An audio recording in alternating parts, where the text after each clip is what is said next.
Just a trigger warning for this video, I will be talking about themes of SA and assault and racism and discrimination as well. So just as a little trigger warning here, if you're going to feel uncomfortable with this video, I really suggest that you find a different video to watch, because I don't want to trigger anybody. Hi guys, welcome back to my channel. If you're new here, my name is Antonia, and today we're going to be talking about David Dobrik and the Vlog Squad. Am I scared to do this video? A little bit. Am I gonna do it anyway? Yeah, I am. Before we get into this video, if it's your first time on my channel, hello, welcome to Tony Talks. My name is Antonia. I'm a fourth year medical student who talks about medical school and university life and sprinkles some commentary in there as well. So if that sounds good to you, feel free to subscribe and keep watching this video. Last week, from when I'm filming this video, I actually filmed a Q&A, which I'll link up here if you guys haven't checked it out. And I touched on the David Dobrik situation, particularly his apology videos. And I mentioned in that video, if you guys wanted me to talk about it, just let me know. And people did, so I just thought I'd sit down and talk about this whole situation with David Dobrik, Dirty Dom, and the Vlog Squad, because there's a lot to get through. Little disclaimer, this is my opinion. I have tried to do as much research as possible for this video so that I'm not uninformed, but there may have been some things that I have not been able to touch on in this video or that I haven't been able to have access to. If you have any additional information about this situation, feel free to comment down below. Comment your opinions down below as well. I always love reading the comments and seeing what you guys think about these situations. But for the sake of this video, I'm going to try and retell the situation as unbiasedly as possible, and then I'm going to interject my opinions in where I see fit. Without further ado, let's get into this video. So a quick introduction into David Dobrik and the Vlog Squad if you don't know who they are. David Dobrik is the leader, I suppose, of the Vlog Squad, which comprises of guys and girls in their mid-20s and one guy in his 40s. They all hang around together in LA, and for the past, I believe, like 5 to 6 years, they've been producing these 4-minute 20 vlogs, which showcase the craziest parts of their lives in LA. These videos were posted to David Dobrik's channel, and I believe at the moment he has about 18.5 million subscribers. David is very well known for giving away cars or massive amounts of money and organizing very crazy things. To be honest, I did watch David Dobrik's vlogs from time to time. My housemate actually introduced me to David Dobrik's vlogs, and it'd be the thing that we'd watch after Riverdale, but before we went to bed, because the vlogs were really short and we did not want to have Riverdale's terrible plots in our minds to go to bed. Not keep up with it religiously, to be perfectly honest, but we watch from time to time. It sounds harmless, right, on the surface, just a bunch of friends filming what they get up to in LA, giving people cars and money. Apparently, it was not harmless. A bunch of allegations have come out in the last couple of months where people have spoken about their experiences either being in the Vlog Squad or their experiences with the Vlog Squad, and it's not great. So I'll start off by kind of highlighting the 3 biggest situations that I've heard of, and then we can get into how members of the Vlog Squad decided to respond to these allegations. We'll start off with Big Nick. Big Nick is a former member of the Vlog Squad, and he appeared in quite a lot of David Dobrik's vlogs back in the day before he left. Big Nick has dwarfism, and a lot of the jokes made in the Vlog Squad videos where he's present center around his height. And this is something that he actually went onto the H3 podcast to talk about after leaving the Vlog Squad. In the podcast recording with Ethan and Hila Klein, he spoke about how part of the reason he left the Vlog Squad was because he started to feel uncomfortable about the jokes that people would make at his expense. He said that he recognizes that he allowed these jokes to happen and that he probably should have spoken up sooner, but that it made him really uncomfortable that people would make these jokes, especially people within the Vlog Squad and just random fans that he'd encounter on a day-to-day basis. He also mentions in this podcast that he doesn't have any animosity towards any member of the Vlog Squad, including David, but that he felt that some of the other members of the Vlog Squad had certain airs and graces about them, and they believed that they were almost better than him. And he thinks that the Vlog Squad has a cultish, high school-y, toxic vibe. Moving on to Seth. Seth is also a former member of the Vlog Squad who actually spoke out in June around the height of the Black Lives Matter movement, talking about how he felt uncomfortable with certain racist skits and jokes that he was involved with whilst he was in the Vlog Squad, particularly where he opened up a fridge, there was like a bunch of watermelons and people were smearing Nutella on their faces. Obviously weird behavior, but recently he's actually spoken out about SA against him. In a vlog entitled "He Thought He Was Kissing Her," David asked Seth whether he'd be comfortable kissing Corinna, another member of the Vlog Vlog Squad in a bit in the video, the caveat being that he should be wearing an old man mask, and Seth agrees. They go along and they film this bit, but the twist is that Jason is actually under the mask, not Corinna. Of course, it's a massive reveal, and you know, everyone had a big laugh about it and everything, and I believe this same bit actually happened 2 more times. In an interview with BuzzFeed, Seth actually says that it wasn't until the start of the pandemic that he truly thought about this situation and could really think about how uncomfortable he felt. He felt that the video was wrong and that that situation shouldn't have happened at all. And it was around this time that he actually identified the situation for what it was, an act of SA. He actually requested that the video was taken down, and David asked him whether he could kind of pay him off in return for keeping it up. Just kind of uncomfortable to think about and consider. The last allegations I'm going to talk about before moving on to the responses from members of the Vlog Squad is a situation involving Hannah and Dirty Dom. In the 2018 vlog titled "She Shouldn't Have Played With Fire," we were told that Dirty Dom is interested in having a fivesome and put this on his Instagram story and had some girls pop up to him saying that they'd be willing to participate. In the now deleted video, these girls come to the house and very early on they just say that they don't actually want to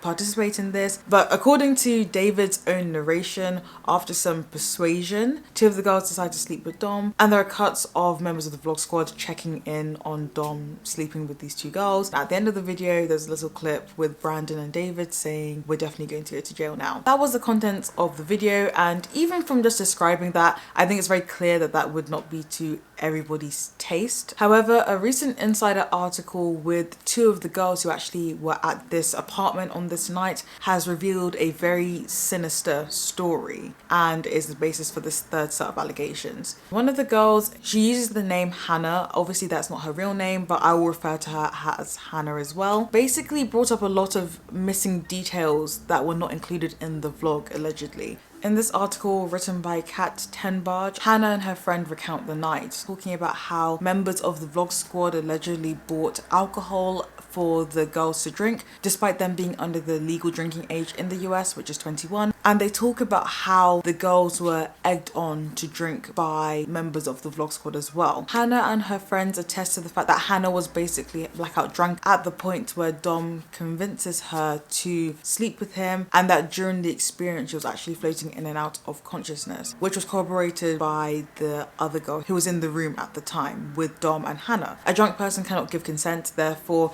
any kind of relations that would have happened between Dom and Hannah under these circumstances would be classed as SA. Hannah and her friend also talk about the overall feeling of pressure that they felt and feeling vulnerable in that situation. The most heartbreaking part about this whole situation was for me reading that Hannah actually didn't remember anything that happened that night. She had drunkenly given consent to David to post the vlog with them in it, and came to the realization of what had happened through her friends and people who had seen the vlog. She mentions that people in her hometown and people at college were talking about the situation, and that she felt very, very embarrassed. She literally has panic attacks about the situation to this day. The vlog has now since been deleted after Hannah reached out to Dom and David and asked them to take it down. So as you can see, these are very serious allegations. Now moving into the responses that various members of the Vlog Squad have given. So first off, I'll talk about Scotty Sire. He recorded a video concerning the Seth situation. Scotty starts off the video saying that he doesn't like lies, he doesn't like lying, praises Jason Nash and David Dobrik all the way through, and basically says that Seth is only leveling these allegations because he's bitter that his career didn't take off or something like that. For me watching this video, it felt quite hostile. Of course he thinks that he's defending his friends, but that doesn't mean that he shouldn't hear Seth out and let him speak what is his truth. He also shows texts that David actually found on his old phone where Seth gave consent to the bits happening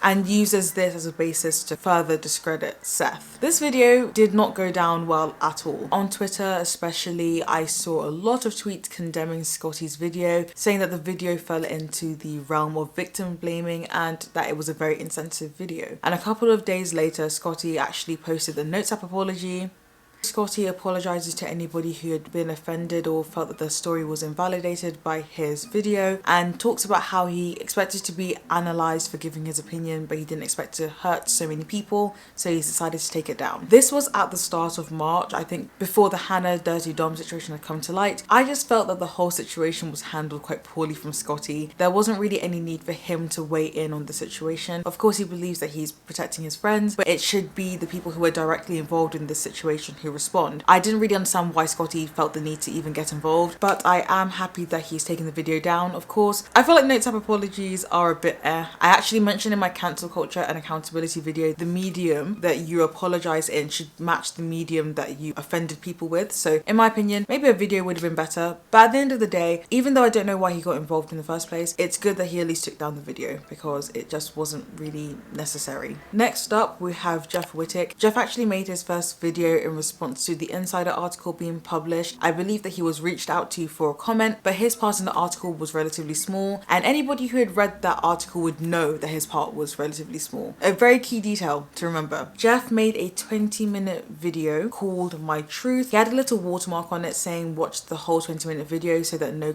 clips are taken out of context. I did watch the 20-minute video. In summary, the video was just Jeff really talking about how he wanted to clear his name. He didn't want to be associated with the situation. I believe that there had been accusations that he might have been the member of the vlog squad who actually bought the underage girls the alcohol that night, and he wanted to clear his name of that. Through this video, he also slams Kat, the original author of the Insider article, saying that she's twisted his words and that she was misrepresenting him in the article. Like I've said and emphasized before, if you read the article, you'll realize that Jeff's name really isn't brought up all that much. Jeff makes a point of saying that it's Trisha Paytas, who actually levels these allegations against him, when in the article it's clear that the allegations were leveled by Trisha and also by other witnesses. It was just very clear that he didn't read the article, and I don't know why he felt so confident to go and speak on something that he actually did not have any real context about. I understand wanting to clear your name and wanting to prove your innocence, but at the same time, why wouldn't you get all the facts first? It just doesn't make sense to me. The whole thing just felt very not planned out, and that is a running theme with Jeff's interactions in the situation. Jeff actually went onto the Frenemies podcast to again clear his name, defend himself, and it was a train wreck. If you haven't watched that podcast recording, I'd actually really suggest that you did. It's just a masterclass for me in what you shouldn't do in response to allegations that are leveled against you. Like, do these people not have PR managers or anything like that? I assumed that all big figures did have a PR manager, so I don't really know what he was trying to do with this. He went into the podcast and actually contradicted himself, which was worrying. Previously, Jeff had claimed that he'd only been at the apartment where all of this situation went down for about half an hour to 45 minutes. However, evidence from one of the friends that was there on that night actually showed Jeff in a picture at, I believe, the early hours of the morning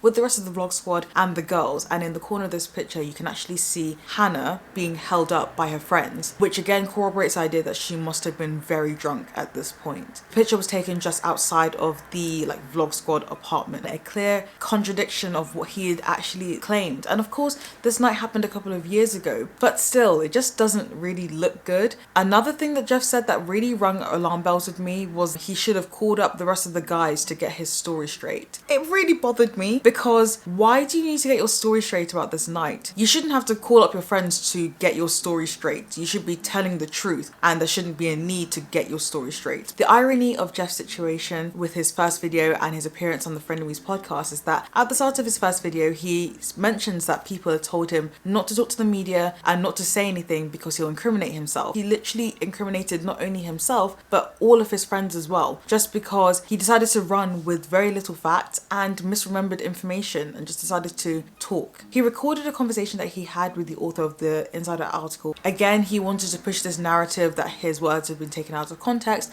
and actually put Kat's Twitter handle in this video upload of him and Kat talking, and incited his fans to go after Kat and attack her for writing this article. It was just really misjudged. In Jeff's initial video, he mentions that he didn't want to discredit the victims, but I don't think he properly processed the fact that by discrediting the author, he was discrediting the victims. After his appearance on the Frenemies podcast, he actually recorded another video titled Full Stop or Period if you're in the States. And in this video, he apologizes for not reading the article, for discrediting Kat and indirectly discrediting the victims as well. And finally, I think he starts to grasp this idea that he shouldn't really be trying to defend anybody else, that he should just speak his truth, talk about his involvement in the situation and, you know, move on, let other people handle their own issues themselves. He also talks about his health in this video, saying that he's had lots of surgeries on his eye, he's had brain trauma, and this is part of the reason why he's been acting irrationally. Of course, it's good to mention your health situations. I do feel a bit weird about that being brought up as a justification for basically sicking your fans on someone who's just trying to report facts. He then talks about how things in David's videos are often staged or highly exaggerated, and how he believed that Dom's predatory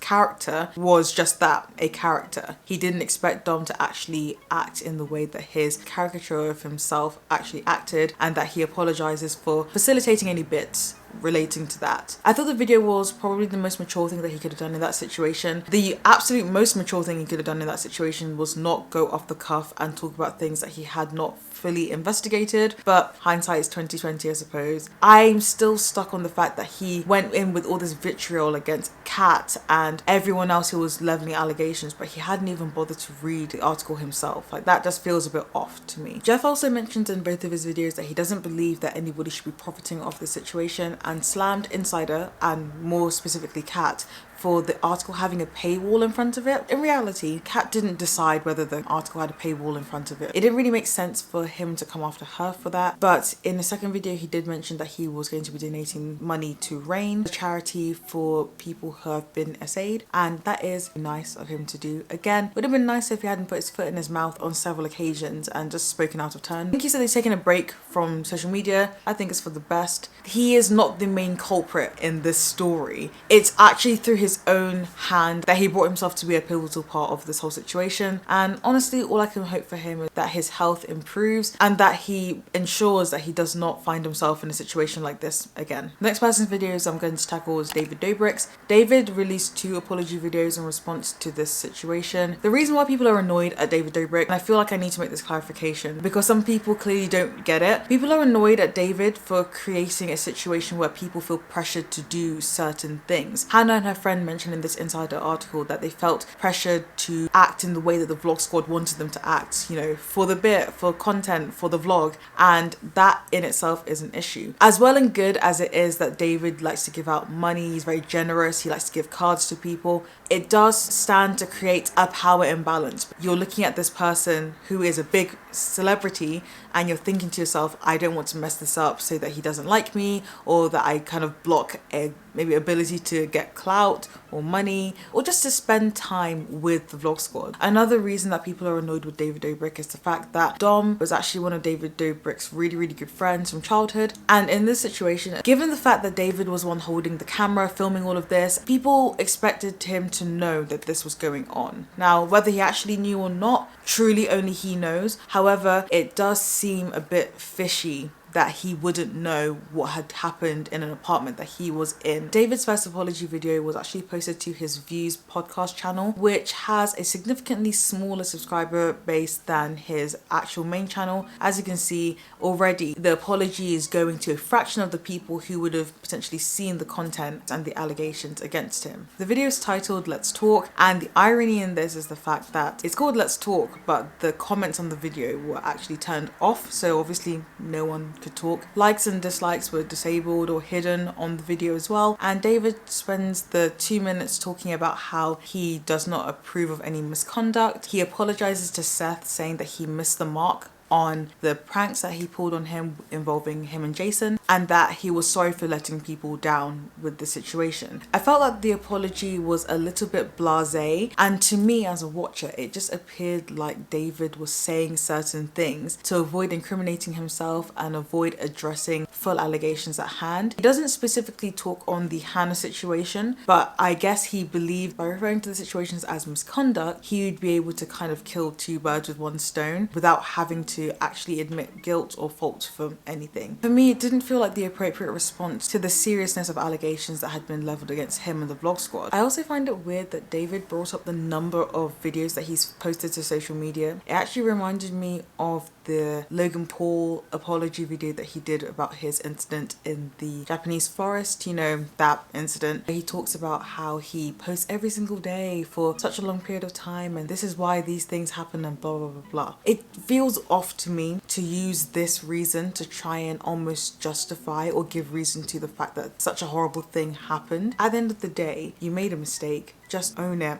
apologize, say you'll do better, actually do better, and step away for a while. I don't see why the number of videos that David Dobrik has posted to social media should actually come up at all. Seth actually also came out and said David had made no effort to apologize to him personally. I just think that this was potentially maybe a PR mandated video to make. The way he came across was not genuine. Shortly after the first video was filmed, David Dobrik and the vlog squad started to lose sponsors, like no man's business. I'll try and find a picture of an article with all the sponsors that David Dobrik and the vlog squad lost connections to. Genuinely, half of these people I didn't even realize worked with the vlog squad. David Dobrik and a lot of the members of the vlog squad had founded this app called Dispo, a film effect sort of photo taking app, and a number of investors in Dispo have actually expressed their concerns with having David on the board or actually withdrawn their support altogether. This resulted in David having to step down from the board for Dispo. I think what was also interesting in this time was that all of these sponsors were stepping away from the vlog squad and David, and at that time YouTube hadn't actually said anything about the whole situation. As of this point that I'm filming this video, David Dobrik and Dirty Dom's channels have been demonetized, but it just seemed like a bit of a late response from YouTube. Shortly after the vlog squad and David started losing sponsors, David posted a second apology video titled the 22nd of March 2021. In this video, I feel like he actually goes a bit more in depth into the situations that he's referring to when he's apologizing. He makes it clear that he believes the victims and that he doesn't want to discredit the victims. He apologizes to Hannah and her friends. He also apologized to Ali, a lady who actually accused Dirty Dom of groping her at VidCon in 2017. And whilst I wasn't aware of the situation at the time that it happened, she was massively discredited by members of the vlog squad and their fans and was made to feel very invalidated for what would have been quite an uncomfortable experience to have to recount. David also mentions that he wasn't aware that he was creating a power imbalance when he was filming these videos, and that he was very quick to defend Dom because he couldn't believe that a childhood friend of his could actually commit such despicable acts. He said that he learned from the situation and had grown from it, but he had never actually addressed these situations in the right way and apologized for them, and ended the video saying that people should be considerate of what they post online and that he was going to be taking a break from social media.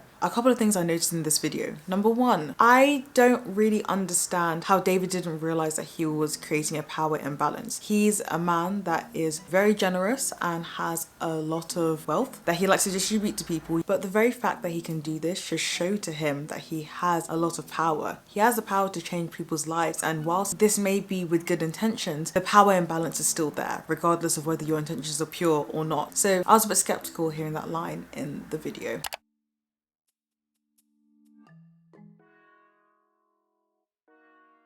Anyone is capable of anything. It doesn't matter how long you've known someone for. When it comes to allegations of assault, I do think that those allegations should be taken seriously. I can understand that it might have been uncomfortable for David to be considering Dom in that light, but the other option was to discredit the victims, and I don't think that's nice. Whilst researching for this, I realized that loads of other people have collated videos where Dom has been acting really creepy and predatory. Other people had stories of him acting like this as well, where there's a pattern of behavior that doesn't really tend to lie. I understand that David might have been saddened with having to consider that Dom could act like this, but that isn't grounds to completely discredit other people who have actually suffered at the hands of somebody that you may know. And that's something that we can all take from this, I guess. Like, it's not nice to have to consider that your friends might be doing crappy things, but just because it's not nice to consider it doesn't mean that the allegation shouldn't be taken seriously, and that you should hold yourself as well as your friends accountable for actually owning their actions and apologizing and doing the right thing. The final thing that kind of annoyed me about this video is that David at the end of the video mentions how everyone should be very considerate of what they post online. The reason this kind of annoyed me is because I just don't think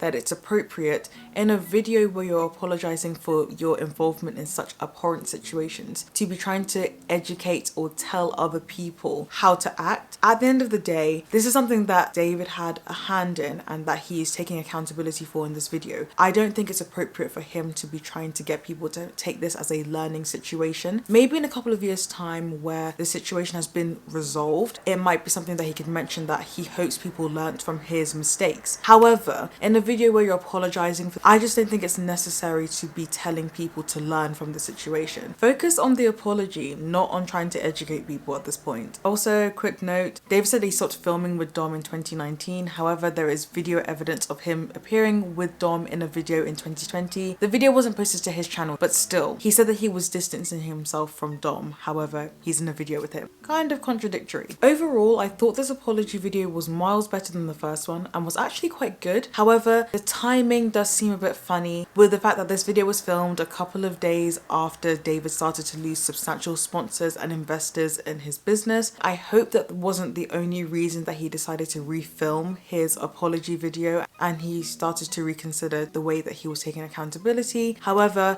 the timing just seems a little bit off. I hope that in the break he's able to really reflect on the impact of his actions. I hope that his future actions actually cooperate with the fact that he has taken full accountability and has really had a chance to reflect on the situation and ensures that he is never involved in a situation like this again. Moving on to Dom. He actually released a video about 3 weeks ago called Addressing the Drama. It's a 14-minute video where he talks about allegations that were leveled against the Vlog Squad and himself. This video actually came out before Kat's Insider article came out. However, I'm actually not sure if there'd been whispers of Hannah's situation before that Insider article had been posted like on Twitter and things. If it was, then it's even worse because he doesn't mention the Hannah situation at all. Even the title, Addressing the Drama, where such serious allegations are being leveled against himself and the Vlog Squad, it seems a bit like he's trying to trivialize the situations, which is of course not appropriate at all. He apologizes to Seth for his involvement in racist bits that have appeared on David's channel, but the overall tone of the video felt very superficial. It didn't really feel like he was delving into anything too deeply, and he ends the video saying that people should call him out on things that he's done wrong. Obviously, the comments are now littered with people talking about the Hannah situation, which he has not actually addressed since he hasn't been active on social media that I have seen since these allegations came out. I didn't see this, but apparently at one point this video was actually monetized, which feels a bit scummy. Obviously, he is the main accused perpetrator, so I do think that he needs to address the situation. At the point I'm filming this, he hasn't at all, and it feels a little bit weird that he hasn't. The accusations being leveled against him are crimes. This is not a situation where cancel culture has been brought into effect. If he is found guilty, these are literal crimes that he has committed. I do think that they should be dealt with appropriately. Carly and Erin from the Vlog Squad have actually spoken about the situation in a video where they condemn SA and said that they hope that the perpetrator is brought to full justice, and I'll insert pictures of Todd and Natalie's statements on the matter that they posted to their Twitter and Instagram pages. With respect to Carly and Erin, they weren't even around at the time, and I thought it was good that they actually spoke out against this. With Todd and Natalie, I believe Todd was one of the other alleged Vlog Squad members that bought the young girls alcohol. I believe he attempted to clear his name for that as well. I do think it's good that they address the situation. However, they also released their statements after members of the Vlog Squad started losing sponsorships, and I do feel like it came across in a more self-preserving way than maybe they intended. I don't know. Other members of the Vlog Squad, including Jason, who was literally accused of essaying Seth, haven't actually spoken out at the time that I'm filming this video. So what are my opinions and kind of conclusions from this debacle? First off, I've mentioned it before, I'll mention it again. SA is a crime. If somebody is found guilty of essaying someone, they don't need to be cancelled. The law needs to get involved because it's a law that they're breaking. This is literally about crimes being committed, laws being broken, and justice needing to be served. So for that, I hope that justice is served and the victims feel that they can get some kind of closure and heal from these very traumatic situations. I also think that it's kind of worrying that all of these things have happened in the same friendship group or the same content group. Friends come and go, people fall out and stuff, but these kinds of scandals coming out of the same group consistently, it's kind of worrying, and it does kind of corroborate with what Big Nick was saying about the Vlog Squad being a toxic environment. These situations actually remind me of the importance of holding your mates accountable, and it's not just something that the Vlog Squad need to do, it's something that we can all do in our friendship groups. It can be uncomfortable, but if we let bad behavior run, then bad things will happen, whether it's racism, discrimination, or assault. And it truly is important to be aware of yourself and the way that your actions impact other people, but also aware of how your friends' actions impact other people, so that we can avoid situations like this. I also commend all the victims and people who spoke up and told their stories. I can't imagine how difficult it must have been for those people to actually talk about their experiences, but it's that kind of courage that allows people to see people for who they really are. It is so important to believe victims, especially when it comes to such sensitive issues. There's always someone who will respond to this sort of statement by saying that there are people who lie about these things, and of course there are people who pervert the system and actually will lie and bring false allegations, but it happens so few times compared to the number of people who bring their stories forward to people and have them completely shot down. And I really do hope, like I've said before, that they find peace and that they can come to some kind of closure with their situations. And I guess my final point from this kind of is atting YouTube a little bit and other social media platforms. Whilst this doesn't excuse the sorts of behaviours that we've been seeing as of late with certain influencers, I do think that sometimes the algorithm pressures people to make content more outrageous, more frequently, more daring, and people believe that they should do outrageous things just for the sake of content. And like I said, this doesn't excuse these actions whatsoever. I just think that maybe YouTube and other social media platforms could tweak their algorithms and make it so that that wasn't the only way to hit the trending page or something. Like, there's no reason why people should be able to have an inch of legitimacy in saying that I was trying to make really exciting, really cool content every single day. That's why I did all of this stuff. And I feel like a way to combat that would be for YouTube, TikTok, Instagram, blah, blah, blah, to look into their algorithms and fix them up a little bit so that there can be an emphasis on quality as opposed to just quantity and outrageousness of videos. It's probably a bit idyllic, but still, I feel like it bears mentioning. And that brings us to the end of the video. This has been a really long video. If you guys have made it to this point, thank you so much. I really appreciate you guys who have stuck around. Let me know your thoughts down in the comments below. I would love to hear what you guys think about this whole situation. If there's anything you feel I've missed out from this, feel free to comment that down below as well. There were so many details in these situations that I tried to do justice, but I may not have been able to, so feel free to comment down below if I've missed anything out. If you like this video, don't forget to give it a big thumbs up. If you're not already subscribed, feel free to subscribe down below. If you want to watch some more of my videos, I'm going to pop some videos here. So I'll pop some commentary ones up here. I'll pop some med school ones up here, depending on what you want to see. And I'll see you guys in the next video. Bye.